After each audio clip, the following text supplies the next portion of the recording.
오늘 구약에 있는 아모스 말씀 읽었습니다. 아모스 5장 24절은 여러분 반드시 외워야 되는 중요한 요절입니다. 오직 정의를 물같이 공의를 마르지 않는 강같이 흐르게 할지어다. 아모스 선지자를 통하여 하나님께서 마음을 드러내셨습니다. 그럼 아모스 선지자는 북이스라엘에서 활동했던 선지자이고요.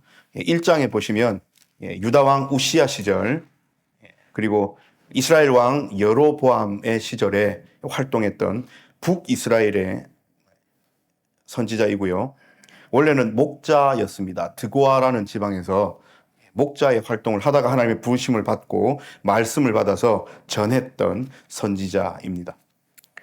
오늘 우리가 말씀 시작하면서 화 있을진저 여호와의 날을 사모하는 자여라고 언급합니다. 여러분, 여호와의 날이면 우리가 대부분 그 선지서들을 바라봤을 때 긍정적이고 좋은 의미는 아니에요. 여호와의 날은 심판의 날인데 우리가 먼저 알아야 될 것은 이스라엘 사람들에게 여호와의 날은 좋은 날이었습니다. 여러분, 여호와의 날, 하나님을 만나는 날, 하나님과 함께하는 날, 하나님께서 우리의 삶에 구체적으로 드러나시는 날, 하나님께서 우리를 압제하고 힘들게 하고 아프게 하던 모든 민족들에게 벌을 주시고 우리를 구원해 주시는 날이라면 그것이 유대인들에게, 이스라엘 사람들에게 좋은 날입니까? 나쁜 날입니까?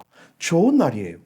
그래서 여호와의 날 그러면 이 사람들은 자기들이 했던 모든 악한 행위들, 하나님 앞에 죄 지은 것들은 생각하지 않고 우리를 힘들게 하고 아프게 하고 압제하던 모든 다른 민족들에게 벌을 내리시고 우리를 구원해 주시고 우리를 기쁘게 하시고 우리를 살려주시고 우리와 함께 하시는 날로만 생각하니 여호와의 날이 좋은 날, 기쁜 날이라고 생각했던 거예요. 그런데 오늘 아모스 선지자를 통하여 하나님께서 이렇게 이야기하십니다. 화 있을진저 여호와의 날을 사모하는 자여. 너희가 어찌하여 여호와의 날을 사모하느냐? 그날은 어둠이요 빛이 아니라 라고 분명히 이들의 인식을 바꿔주십니다. 왜 하나님께서 이런 말씀을 하실까요? 그 이유가 오늘 우리가 읽은 24절까지, 5장 24절까지 나오죠. 왜 하나님은 이 기쁘고 좋은 날, 이스라엘 백성들이 그토록 오매불망 바라고 원하는 그 여호와의 날을 너희들이 생각하는 만큼 빛나고 기쁘고 밝고 환한 날이 아니라 어둡고 무서운 여호와의 날, 화 있을진저 여호와의 날을 사모하는 자여라고 이야기를 하실까요? 도대체 이 이스라엘 사람들, 이 아모스 선지자의 하나님의 귀한 말씀을 받는 이 사람들은 어떤 삶을 살았기에 하나님께서 이런 말씀을 주실까요? 그러면서 구체적으로 이렇게 이야기하십니다. 사람이 사자를 피하다가 곰을 만나고, 어떻다고요? 사자를 만났어요. 무섭잖아요. 그래서 도망을 가요. 피해 갔는데 누구를 만난다고요? 곰을 만나요. 손에 벽을 대어요. 별일 없죠? 손에 벽을 대는 거 그냥 일상에서 할 수 있는 일이죠. 근데 그 벽에서 뱀이 나와가지고 손을 물어요. 여호와의 날은 빛 없는 어둠이 아니며 빛남 없는 캄캄함이 아니냐? 여러분 이렇게 물으시는 거예요. 여호와의 날이 빛나는 날이냐? 환한 날이냐? 아니라. 여호와의 날은 어둡고 캄캄한 날이다. 사자를 피하다가 곰을 만나고 벽에 손을 대었는데 뱀에 물리고 깜깜하고 어둡고 무서운 날이라는 겁니다. 여러분, 이 세 가지가 다 합해지면 너무 무서워요. 깜깜해서 어디로 갈지도 모르는데 곰을 만나요. 곰을 만나서 무서워서 덜덜 떨며 벽을 만졌는데 뱀에게 물려요. 여러분, 이게 여호와의 날이라는 겁니다. 왜 이럴까요? 그 이유가 21절, 2절, 3절에 나옵니다. 내가 너희 절기들을 미워하며 멸시하며 너희 성회들을 기뻐하지 아니할 것이다. 영어 성경에는 대부분 기뻐하다를 delight 되어 있습니다. 기뻐하다. 그런데 원어를 찾아보면 좀 엉뚱한 말이 적혀 있어요. 엉뚱하다기보다는 아마 영어 성경이 많이 의역을 하신 것 같아요. 우리도 그 따라서 기뻐하다라고 번역을 했죠. 냄새 맡다라고 되어 있어요. smell. 이 히브리어 원어가요. 자, 그럼 냄새 맡다와 하나님께서 기뻐하신다는 어떤 커넥션이 어떤 연결고리가 있을까요? 여러분, 절기 때에 뭘 합니까? 하나님 앞에 나아가죠. 그냥 나아갑니까? 빈손으로 나가지 않죠. 그럼 어떻게 합니까? 뒤에도 나오지만 번제나 소제는 하나님 앞에 잘못한 게 있다거나 이랬을 때 우리의 죄를 사하기 위하여 번제와 소제를 드리죠. 그 다음은요, 화목제를 드리잖아요. 하나님과 하나님을 기뻐하고 감사하며 감사제로 화목제를 드려요. 자, 그러면 감사제로 화목제를 드리든 번제를 드리든 소제를 드리든 불에 태워서 하나님 앞에 드리면 우리 이런 표현 기억나십니까? 레위기에서 하나님께서 그 제물의 연기를 흠향하신다. 하나님께서 그 향기로운 제물, 냄새를 맡으신다는 거예요. 그래서 하나님께서 인간이 드린 제물을 받아들이시고 그 제물을 기뻐하시고 인정하신다는 것은 하나님께서 그 제물의 향기를 냄새 맡으신다는 겁니다. 그런데 하나님께서 이 제물을 받지 않으시면 냄새 맡지 않으신다는 거예요. 그래서 히브리어 원문에는 하나님께서 냄새 맡는다라고 되어 있던 그 단어가 지금 오늘 우리의 성경에서는 기뻐하지 아니하신다. 하나님이 냄새 맡지 아니하신다. 흠향하지 아니하신다. 그 제물을 하나님께서 받지 아니하신다. 같은 표현입니다. 그럼 하나님께서는 왜 이런 절기의 제물들 뒤에 보면 번제, 소제를 드릴지라도 내가 받지 아니할 거고 너희의 살찐 희생의 화목제도 내가 돌아보지 아니할 거고 네 노랫소리를 그치고 네 비파 소리도 내가 듣지 아니할 거다 라고 이렇게 무서운 얘기를 하실까요?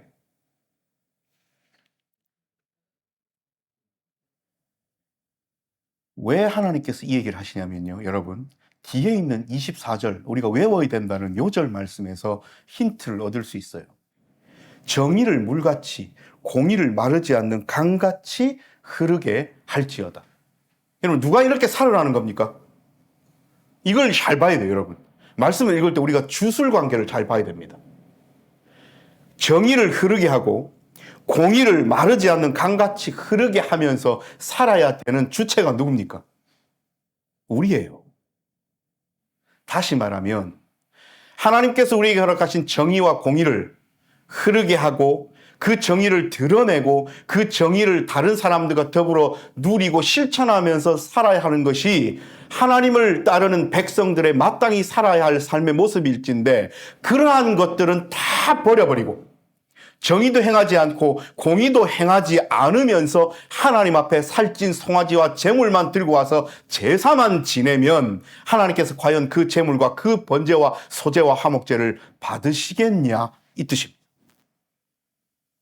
그러면 이 당시 사람들은 정의와 공의를 행하면서 살았단 말입니까? 살지 않았단 말입니까? 그러지 않았다는 거예요. 여기에서 가장 큰 문제가 생깁니다. 사람들은요, 하나님께서 인생들에게 베푸신 정의와 공의는 더 이상 중요하지 않은 삶을 살았습니다. 이게 뭐예요? 껍데기만 남아있는 삶이라는 뜻이에요. 그래서 다른 사람들을 향하여 하나님의 정의와 공의를 베풀지도 않고 나의 삶 속에도 정의와 공의는 없으며 내가 살아가는 삶의 방향에도 하나님께서 우리에게 허락하신 정의와 공의는 없는 삶을 살면서 습관적으로 절기 때가 되면 하나님 앞에 나아오고 습관적으로 제물을 들고 와서 껍데기 예배만 드리고 그 시간만 때우고 그 시간만 보낸다면 하나님께서는 그 예배 받지 아니하신다는 무서운 말씀이에요. 여러분, 예배 드리는 자는 무엇을 기대하며 예배합니까? 하나님의 주실 은혜를 기대하고 하나님께서 오늘도 우리가 사죄의 기도 드렸지만 하나님께 나아가면 우리의 죄를 용서해 주시는 것을 기대하고 더 궁극적으로는 천국을 기대하고 소망을 기대하고 우리 지난주에 했던 말씀처럼 믿음의 역사와 사랑의 수고와 소망의 인내를 기대하면서 나아가죠. 그렇게 기대하면서 나아갈 때 하나님께서 우리를 만나주시고 우리와 늘 함께 해주시고 이런 좋은 것들 기대하잖아요. 이거를 오늘 아모스 선지자의 입을 빌리면 여호와의 날을 사모하는 자란 말입니다. 그런데 오늘 하나님께서 과연 너희가 생각하는 그 여호와의 날이 기쁘고 즐겁고 환한 날이냐? 그렇지 않다는 거죠. 이 얼마나 큰 무서운 말씀입니까? 우리는 그런 것을 기대하고 예배 자리로 나왔는데 하나님께서는 고개를 젓고 계신 거예요. 너희 예배 내가 안 받을 거야. 그렇게 나오는 예배는 내게 아무 소용없어. 내가 기뻐하지도 않아. 내가 흠냥하지도 않고 냄새도 맡지 않을 거야. 왜요? 우리의 삶의 정의와 공의가 실천되지 않기 때문에 우리에게는 껍데기만 남아있기 때문에 이 예배는 쓰잘데기 없는 시간 보냄이 될 수도 있다는 겁니다. 그러면 예배 드릴 필요 없나요? 그 얘기가 아니잖아요. 우리가 하나님 앞에 진심을 다하여 예배자로 서서 예배를 다 드리고 그 예배 드리는 참된 예배자의 모습이 우리의 일상의 삶 가운데서도 드러나라는 하나님의 말씀 아닙니까? 그래서 사도 바울 선생님은 로마교회 교인들에게 편지하고 나서 이론적인 이 모든 것을 다 말씀하시고 나서 12장에 뭐라고 이야기합니까? 너희 삶을 하나님이 기뻐하시는 거룩한 산 제물로 드리라. 이것이 너희가 드릴 영적 예배니라 말씀하시죠. 오늘 하나님께서 아모스 선지자를 통하여 말씀하시는 것이 바로 이 말씀입니다. 여러분, 그러면 공의와 정의가 행해지는 삶은 어떤 삶입니까? 하나님께서 우리에게 공의와 정의를 베푸셨어요. 아담 때도 그랬고요. 노아 때도 그랬고요. 아브라함 때도 그랬습니다. 여러분, 방금 언급한 사람들이 인간적으로 하나님 앞에 그렇게 쓰임받고 들어서 하나님의 사랑과 은혜를 충분히 받을 만큼 살았기 때문에 하나님께서 은혜 주시고 사랑해 주셨습니까? 아니잖아요. 하나님의 선택하심이잖아요. 하나님의 선물이잖아요. 하나님의 은혜잖아요. 우리는 그것을 느껴야 됩니다. 내가 뭐라고? 인자가 무엇이기에? 인생이 무엇이기에 주께서 나를 기뻐하시고 나를 인정하시고 나를 구해 주시고 내게 은혜를 베푸시고 나를 죽기까지 사랑해 주시는지를 묵상하고 나아가는 사람만이 하나님의 정의와 공의, 내게 베푸신 그것들을 알 수 있어요. 그것을 안다면 예수님께서 친히 예들어 말씀하셨듯이 1만 달란트 빚진 자의 심정으로 살아야 한다는 거예요. 내게 조금의 돈을 빚진 그 사람을 용서하지 못하고 나는 1만 달란트를 빚졌다가 탕감받았은 것을 까먹고 내게 그렇게 나오는 사람들을 압제하고 살아간다면 그것은 하나님의 정의와 공의를 베푸는 삶이 아니에요. 그러면 그런 삶을 살면서 하나님 앞에 예배자로 나아왔다 하나님 받지 아니하신다는 겁니다. 우리 진지하게 생각해 보아야 해요. 여러분, 그리스도인으로 살아가면서 그리스도인답지 않게 살아가는 사람들이 너무나 많아요. 예배 시간과 예배가 끝난 다음에 일상에서의 삶이 이어지지 않는 사람들이 너무나 많아요. 하나님은 그것을 나누라고 단 한 번도 말씀하지 아니하셨습니다. 오늘 특별히 아모스 선지자를 통하여 그렇게 그것을 나누지 말 것을 더 구체적이고 적극적으로 우리에게 요구하고 계십니다. 우리가 예배의 자리로 나올 수 있고 하나님 앞에 제사의 자리로 구약 시대라면요, 지금은 예배지요. 그렇게 나아올 수 있는 유일한 이유가 하나님께서 우리의 삶에 하나님께서 베푸신 정의와 공의가 존재하기 때문에 그런 겁니다. 그러면 우리가 그 알맹이를 쏙 뺀 채 일상의 삶을 살아간다면 우리는 더 이상 일상을 살아가는 예배자도 아니며 껍데기만 남아있는 예배자의 삶을 살아가는 것일 뿐입니다.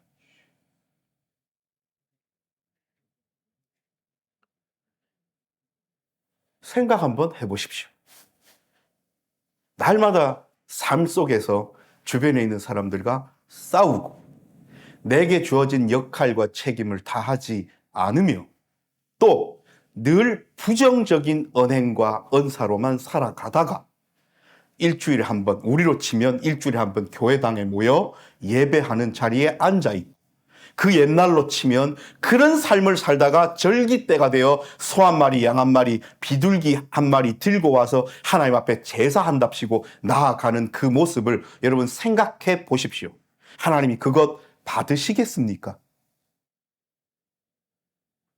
하나님은 불꽃 같은 눈으로 우리의 예배 시간에만 바라보시는 것이 아니라 우리의 삶도 바라보십니다. 그래서 우리가 만나는 사람들, 우리가 속해 있는 상황들, 우리가 살아가는 삶의 시간들이 하나님 앞에 예배의 시간이 될 수 있도록 우리는 최선을 다해야 됩니다. 근데 오늘 한 가지 더 집중해야 될 단어가 있어요. 그게 뭐냐면 물입니다. 오직 정의를 물같이, 공의를 마르지 않는 강같이 흐르게 할지어다. 여러분, 마르지 않는 물과 강, 마르지 않는 흘러가는 강의 물은 단발적입니까? 텀이 있습니까? 다시 말씀드리면 1시간만 흘렀다가 그 다음은 멈췄다가 또 흐르고 그럽니까? 수도꼭지처럼요? 그럴 수 없어요. 끊임없이 이어져서 계속해서 흘러가야 돼요. 오늘 하나님께서 우리에게 바라시는 것이 뭐라고요? 정의와 공의가 마르지 않고 흘러가는 강의 물처럼 우리의 삶 가운데 흘러가라고 요구하십니다. 이 얼마나 무섭고 어렵고 실천하기 힘든 일입니까? 그럼에도 불구하고 우리는 그렇게 해야 돼요. 왜냐하면 지금 이 시간도 예수 그리스도를 통한 하나님의 정의와 공의가 우리의 삶에 끊이지 않고 흘러가기 때문에 우리가 살아갈 수 있잖아요. 여러분 1분 1초라도 예수님께서 우리에게 허락하신 그 정의와 공의가, 그 사랑이, 그 은혜가 멈춰보십시오. 우리가 어떻게 살아갈 수 있는지. 그러므로 우리는 이것을 꼭 기억하고 생각해야 돼요. 오늘 설교의 제목이 뭡니까? 뭘 그리 흘리고 다닙니까? 우리 어떨 때 그런 얘기를 상대방에게 해요? 와, 걸어가는데 뒤에 뭐가 줄줄줄 흘러요. 막 주머니에서 돈이 줄줄줄 흘러요. 돈이 그러면 주면 되니까 돈을 넣으면 좋은 거죠. 우리의 삶은 늘 뭔가를 흘리고 다녀요. 그게 뭡니까? 주변 사람들이 우리를 바라보는 시선과 우리를 통하여 느끼는 감정들이에요. 우리는 안 흘리고 다닌 것 같지만 늘 흘리고 다녀요. 어쩔 수 없어요.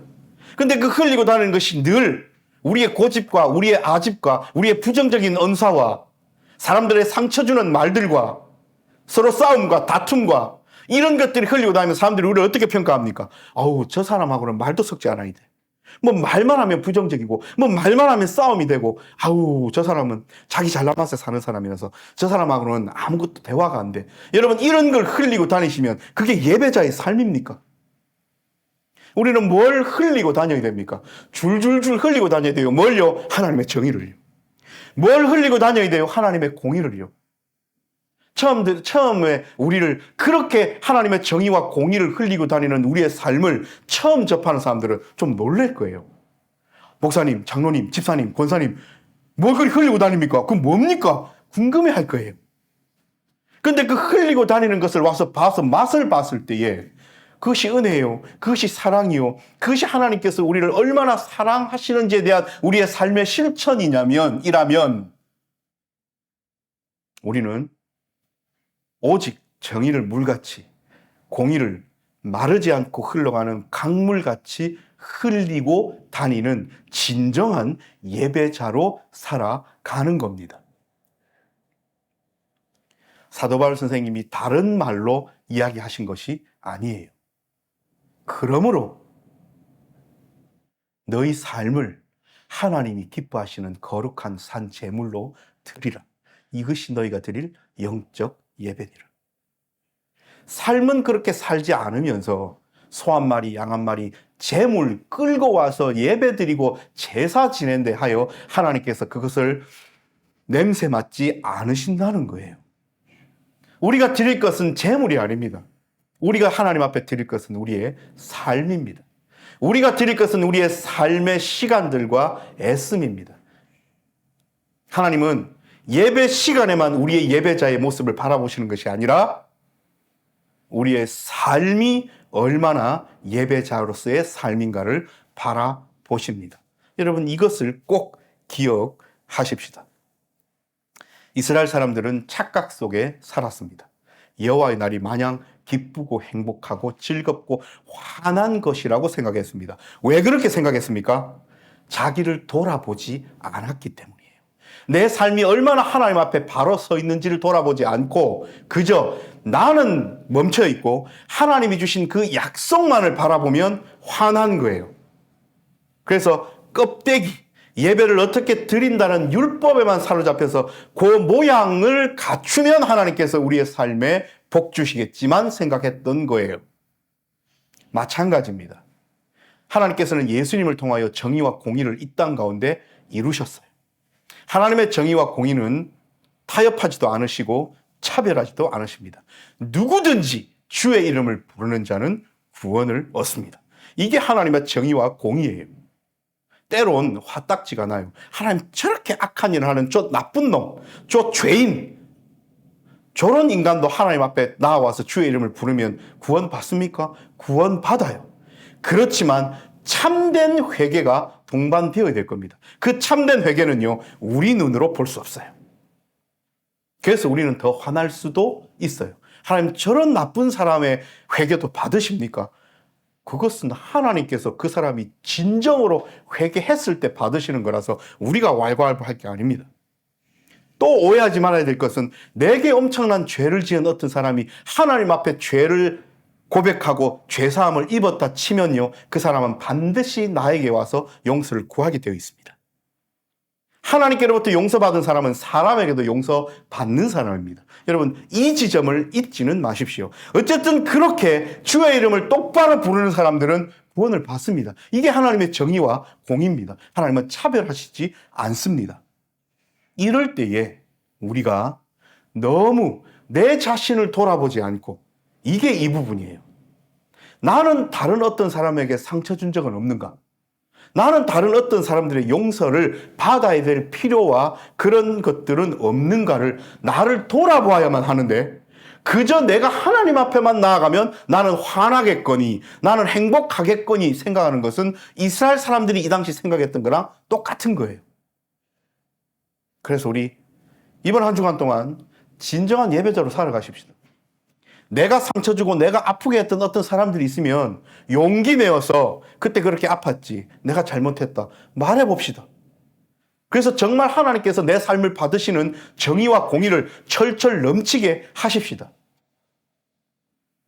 그래서 더 이상 우리의 삶 가운데 뭘 그리 흘리고 다니십니까 하면서 바라보았더니, 그것이 아나무인이요, 철판 깔고 잘못했음에도 불구하고 용서해 주임에도 불구하고 용서해 주지도 않고 내 잘못을 고백하지도 않고 뻔뻔하게 살아가는 것을 줄줄 흘리고 다니는 것이 아니라, 용기 있게 내게 잘못한 사람들은 용서해 주는 여유도 좀 누리고, 내가 혹 잘못한 사람이 있으면 내가 잘못했다, 용서해달라, 내가 그때 모자랐다, 내가 너무 심했다 라고 이야기할 수 있는 용기를 내 삶에서 흘리고 다닐 줄 아는 진정한 예배자로 살아가십시다.